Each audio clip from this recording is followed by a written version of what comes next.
সবাইকে হাই বলে আমি মৌ আমাদের গল্পকথা ইউটিউব চ্যানেলে তোমাদের স্বাগত জানাচ্ছি। আজ আমি নিয়ে চলে এসেছি বিপত্তারিণী ব্রতর পূজা পদ্ধতি। তার আগে তোমাদের সঙ্গে একটা খুশির খবর শেয়ার করে নিতে চাই। রিসেন্টলি আমাদের গল্পকথা পরিবারের সদস্য সংখ্যা 150 ক্রস করেছে। আমাদের চ্যানেলটা একদমই নতুন, কিন্তু তাও এই অল্প কয়েকদিনে তোমরা যেভাবে আমাদের পাশে থেকেছো, সাপোর্ট করেছো, খুব এনকারেজিং কমেন্টস করেছো আর আমাকে ভরসা করে পুজো বিধি দেখতে চেয়েছো, সেটা আমাদের কাছে একটা বিশাল পাওনা। তাই তোমাদের সবাইকে মন থেকে ধন্যবাদ জানাচ্ছি। আশা করি আগামী দিনেও তোমরা এভাবেই আমাদের পাশে থাকবে। এবার চলে আসছি আজকের ভিডিও প্রসঙ্গে। বন্ধুরা, সামনেই আসছে বিপত্তারিণী ব্রত বা বিপত্তারিণী পূজা।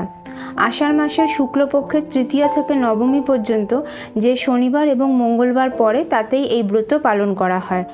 সাধারণত রথযাত্রা এবং উল্টো রথের মাঝখানে এই বিপত্তারিণী ব্রত পড়ে। কলকাতার নিকটস্থ দক্ষিণ 24 পরগনার রাজপুরে অবস্থিত মা বিপত্তারিণী চণ্ডীবাড়ির প্রতিষ্ঠাতা বাবা দুলালের মতানুসারে মঙ্গলবার এই ব্রত পালন করা শ্রেয়, কারণ শনিবার হলো গ্রহরাজের বার, আর ওই দিন ব্রত পালনের সময় আমরা যদি অজ্ঞানতাবশত কোনো ভুল করে ফেলি তাহলে তার অশুভ প্রভাব আমাদের জীবনে পড়তে পারে। বাবা দুলাল মাত্র 10 বছর বয়সে মা বিপত্তারিণী দর্শন পেয়েছিলেন। মা তাকে বিপত্তারিণী চণ্ডী পুজোর প্রচলন করার নির্দেশ দিয়েছিলেন এবং নিজ মুখে মায়ের মৃন্ময়ী রূপ কেমন হবে তার বর্ণনা দিয়েছিলেন। বাবা দুলালকে মা বলেছিলেন, আমি আদ্যাশক্তি বিপত্তারিণী রূপে আবির্ভূত হয়ে তোমার পূজা গ্রহণ করব। আমার এই রূপ অন্য কোথাও প্রচলিত নেই, তাই এর কোনো পূজা পদ্ধতিও নেই। শ্রদ্ধা ও বিশ্বাসের সাথে যে আমাকে যে বিধি দ্বারা পুজো করবে আমি তারই হয়ে যাব।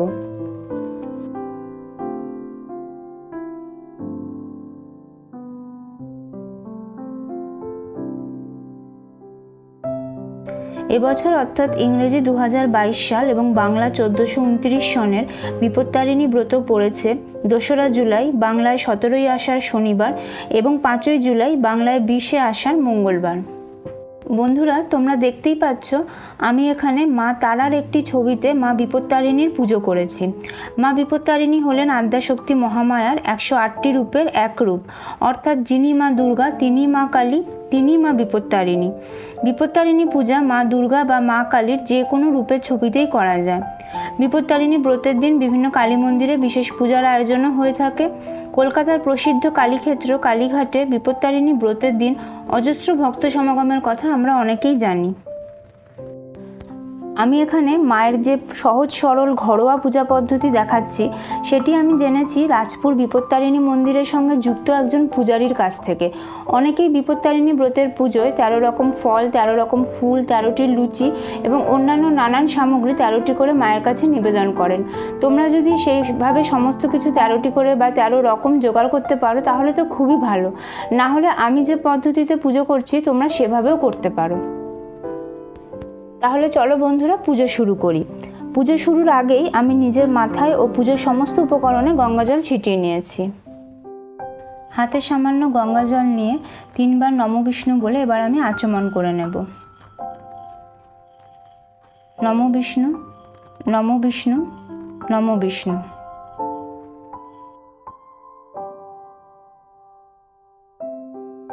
হাতে আরও কিছুটা জল নিয়ে এবার আমি হাতটি ধুয়ে নিচ্ছি।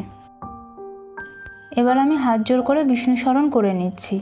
ওম অপবিত্র পবিত্র বা সর্বাবস্থাং গতঃ পিবা যশ্বরেত পুণ্ডরীকাক্ষং সবাহ্য অভ্যন্তর সূচি নমঃসূচি নমঃসূচি নমঃসূচি। একটি পাত্রে আমি সামান্য গঙ্গা জল, লাল চন্দন, কর্পূরের গুঁড়ো এবং অগরু একসাথে মিশিয়ে নিয়েছি। এটি এবার আমি পুজোর ফুল বেলপাতায় ছিটিয়ে দিচ্ছি।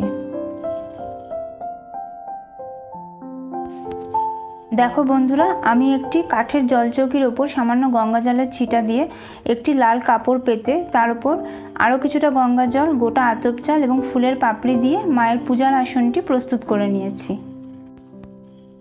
আসনের ওপর আমি মাকে বসিয়েও নিয়েছি। এই কাপড়টির মধ্যে আমি কিছুটা গঙ্গা জল, অগরু এবং গোলাপ জল নিয়ে নিয়েছি। এটি দিয়ে এবার আমি মায়ের ফটোটি মুছিয়ে দেব।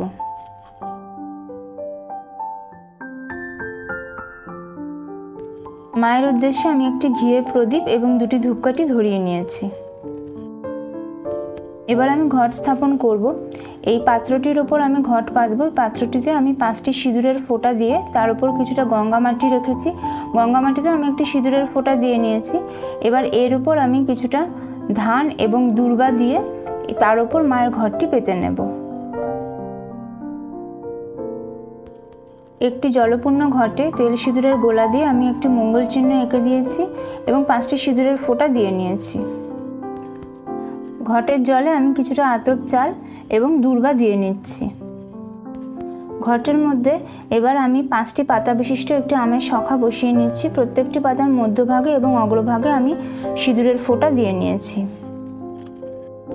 এর ওপর আমি একটি পান পাতা বসিয়ে দিচ্ছি। পান পাতাটিতেও আমি 3টি সিঁদুরের ফোঁটা দিয়ে নিয়েছি। পান পাতার উপর একটি কলা রাখলাম। কলার পরিবর্তে শশীষ ডাব, সুপারি বা হরিতকি ব্যবহার করা যেতে পারে। ঘটটি স্থাপন করে নিলাম।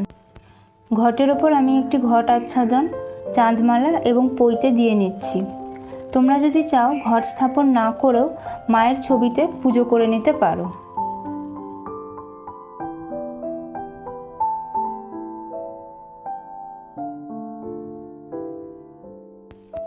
এবার আমি মাকে একটু লাল চন্দন পরিয়ে দিচ্ছি। একটুখানি সিঁদুরও পরিয়ে দিলাম। বস্ত্রস্বরূপ আমি মাকে এই ওড়নাটি পরিয়ে দিয়েছি এবং মায়ের উদ্দেশ্যে আলতা, সিঁদুর, শাখা পলা নোয়া নিবেদন করে দিচ্ছি। দেখো বন্ধুরা, মাকে আমি একটি লাল জবার মালা পরিয়ে দিয়েছি।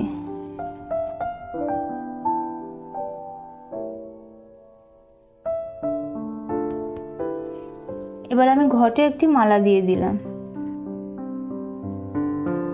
লাল চন্দন সহযোগে এই ফুল, বেলপাতা এবং দূর্বা ভগবান গণেশের উদ্দেশ্যে আমি ঘটে দিয়ে দিচ্ছি। এতে গন্ধপুষ্পে ওং গাং গণেশায় নমঃ। এই ফুল, বেলপাতা, চন্দন সহযোগে আমি পঞ্চদেবতার উদ্দেশ্যে দিয়ে দিচ্ছি।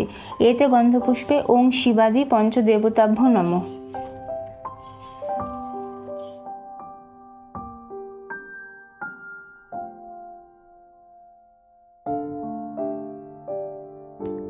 এই ফুল, বেলপাতা, লাল চন্দন সহযোগে আমি মা বিপত্তারিণীর উদ্দেশ্যে ঘটে নিবেদন করছি। ওং হ্রিং বিপত্তারিণ্যৈ দুর্গাঐ নমঃ। দেখো বন্ধুরা, এখানে দুটি পাত্রে আমি সামান্য তেল এবং সিঁদুর নিয়ে নিয়েছি এবং 13টি দূর্বার একটি গোছা বানিয়ে নিয়েছি। এগুলি আমি মাকে নিবেদন করে মায়ের পাশে রেখে দেব।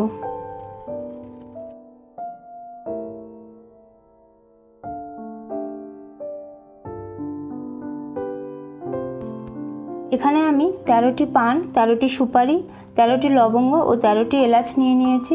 এগুলিও আমি মাকে নিবেদন করে দিচ্ছি।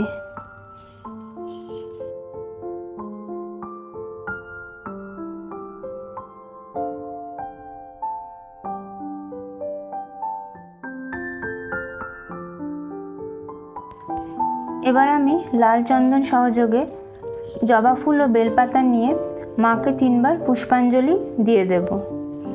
মা বিপত্তারিণীর পুষ্পাঞ্জলি মন্ত্রটি হল ওং দুর্গাং শিবাং শান্তি করিং ব্রহ্মাণিং ব্রহ্মণ প্রিয়াং সর্বলোক প্রণেত্রিঞ্চ প্রণমামি সদা শিবাং মঙ্গলাং শোভনাং শুদ্ধাং নিষ্কলাং পরমাং কলাং বিশ্বেশ্বরীং বিশ্বমাতাং চণ্ডিকাং প্রণমাম্যহং। এষ পুষ্পাঞ্জলি গৃহাণ পরমেশ্বরী বিপত্তারিণী চণ্ডিকাঐ নমঃ।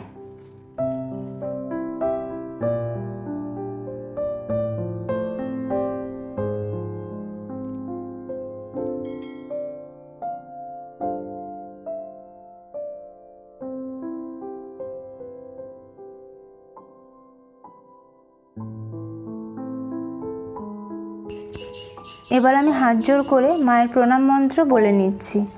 ওং সর্বমঙ্গল মঙ্গলে শিবে সর্বার্থ সাধিকে শরণ্যে ত্র্যম্বকে গৌরী নারায়ণী নমস্তুতে সৃষ্টিস্থিতি বিনাশানাং শক্তিভূতে সনাতনী গুণাশ্রয় গুণময়ে নারায়ণী নমস্তুতে শরণাগত দীনার্থ পরিত্রাণ পরায়ণে সর্বশর্তি হরে দেবী নারায়ণী নমস্তুতে। আমি এখানে মায়ের জন্য কিছু ফুল জোগাড় করেছি। এবার এগুলি আমি মায়ের চরণে নিবেদন করে দেব। অনেকে 13 রকমের ফুল দিয়ে মায়ের পুজো করে। 13 রকমের ফুল যদি জোগাড় করতে না পারো, যেটুকু যা পাবে সেটাই মাকে নিবেদন করে দিও। যিনি বিপত্তারিণী ব্রত করবেন তাকে ব্রতের আগের দিন একবেলা নিরামিষ আহার করতে হবে। রাতে লুচি খাওয়া যেতে পারে, কিন্তু আগুনে সেকা বা পোড়া কোনো খাবার যেমন রুটি খাওয়া চলবে না। ব্রতের দিন সকালে উঠে উপোস করে মায়ের পুজো শেষ করে মায়ের ভোগে যে ফল মিষ্টি ইত্যাদি নিবেদন করা হয়েছে সেগুলি প্রসাদ হিসেবে গ্রহণ করে উপোস ভাঙতে হবে এবং সারাদিন ফল মিষ্টি ছানা ইত্যাদি খেয়ে কাটাতে হয়। সেদিন লুচি বা পরোটা বা অন্ন জাতীয় কোনো কিছু না খাওয়াই উচিত।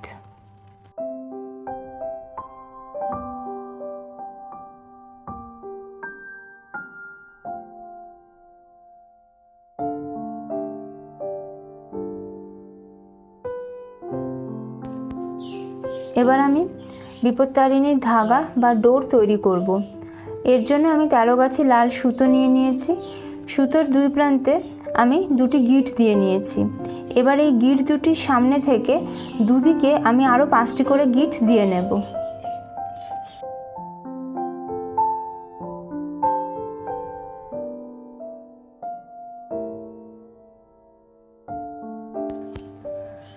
আমি দুদিকে 6টি 6টি 12টি গিঁট দিয়ে নিয়েছি। এবার এই মাঝখানটাতে 13টা দুর্বার একটি গোছা দিয়ে আমি আরেকটি গিঁট দিয়ে নেব, অর্থাৎ মোট 13টি গিঁট হবে।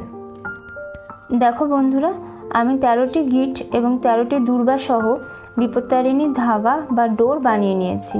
ব্রতের দিন এই ধাগা তোমরা প্রয়োজন মতো বানিয়ে নেবে। পরিবারে যতজন সদস্য আছে বা তুমি যতজনকে এই ধাগা দিতে চাও সেই অনুযায়ী তুমি ধাগা বানিয়ে নিও।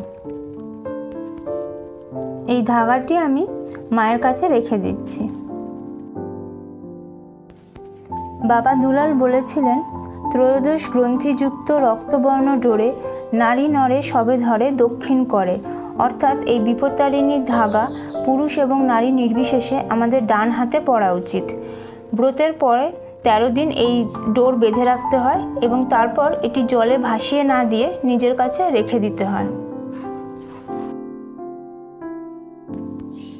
এবার আমি ভোগ নিবেদন করে দিচ্ছি। প্রথমেই পঞ্চদেবতার উদ্দেশ্যে নৈবেদ্য নিবেদন করে দিচ্ছি।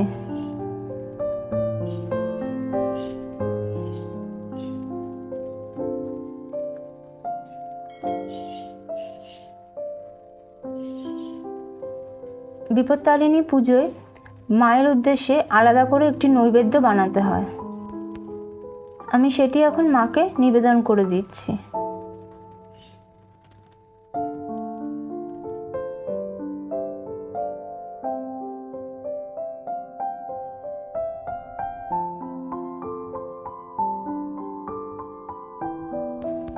এখানে আমি 13 রকমের 13টি ফল মায়ের জন্য নিয়ে নিয়েছি। এটি বিপত্তারিণী ব্রতের অন্যতম গুরুত্বপূর্ণ অঙ্গ। 12টি ফল হলো 12 মাসের প্রতীক এবং একটি ফল আমাদের সাংসারিক ঝামেলা দুঃখ কষ্টের প্রতীক। এই সমস্ত কিছু আমরা মায়ের চরণে নিবেদন করে দেব। যদি 13 রকমের ফল জোগাড় করা সম্ভব না হয় তাহলে 13টি ফল বা একটি ফল 13 টুকরো করে কেটেও মাকে দেওয়া যায়। এই ফলগুলি এখন আমি মাকে নিবেদন করে দিচ্ছি।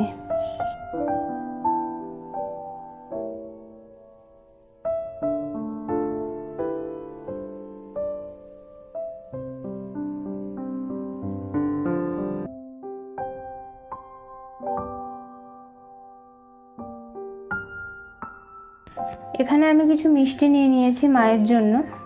অনেকেই 13 রকমের মিষ্টি দিয়ে মাকে পুজো করে। যদি 13 রকমের মিষ্টি নাও জোগাড় করা যায় তাহলেও কিছু মিষ্টি নিয়ে এসো মাকে নিবেদন করার জন্য। এই মিষ্টিগুলি এবার আমি মাকে নিবেদন করে দিচ্ছি।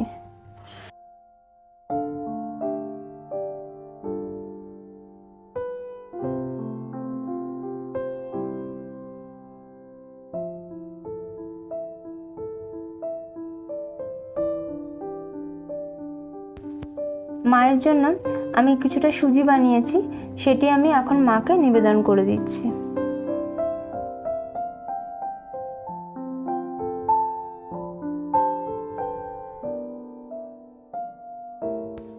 পঞ্চদেবতার উদ্দেশ্যে এবার আমি জল নিবেদন করে দিচ্ছি।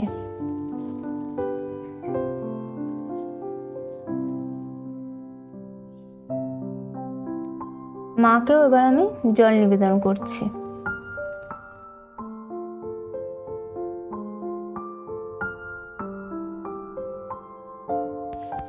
দেখো বন্ধুরা, আমি ভোগে ফুল এবং বেলপাতা দিয়ে দিয়েছি। এবার আমি মাকে ধূপকাঠি, ঘিয়ে প্রদীপ, পঞ্চপ্রদীপ, কর্পূর এবং সুগন্ধি ধুনো দিয়ে আরতি করে নেব।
এবার আমি মা বিপত্তারিণীর ব্রতকথা পড়ে নিচ্ছি। ব্রতকথা পাঠ করার সময় হাতে কিছুটা ফুল নিয়ে পড়তে হয়। পড়া হয়ে গেলে ফুলটি ঘটে বা মায়ের চরণে দিয়ে দিতে হয়।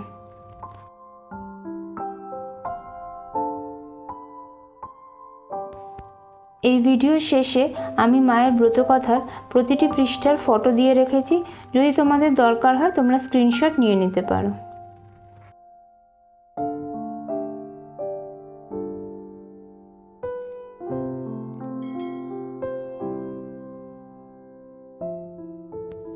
বিপত্তারিণী পূজার দিন ওম দুর্গে দুর্গে রক্ষণী স্বাহা এই মন্ত্রটি 108 বার জপ করা অত্যন্ত শুভ।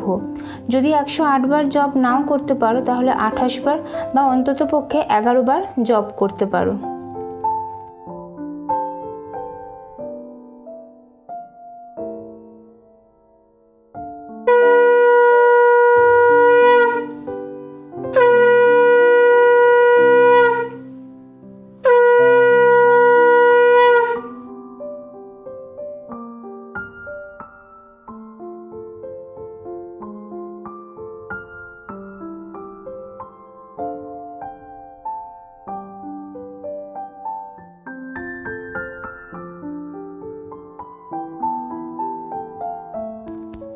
বন্ধুরা, এই ছিল সহজ সরল ঘরোয়াভাবে আমার বিপত্তারিণী ব্রতর পূজা পদ্ধতি। এই পুজো তোমাদের কেমন লাগলো তা আমাকে কমেন্টস করে জানাতে ভুলো না। আর ভালো লেগে থাকলে লাইক ও শেয়ার করে দিও। আর আমাদের চ্যানেলটা প্লিজ সাবস্ক্রাইব করে নিও। মা বিপত্তারিণীর কৃপায় তোমরা সবাই ভালো থেকো, সুস্থ থেকো। আজ এই পর্যন্তই। খুব তাড়াতাড়ি আবার নতুন ভিডিও নিয়ে চলে আসবো। জয় মা বিপত্তারিণী।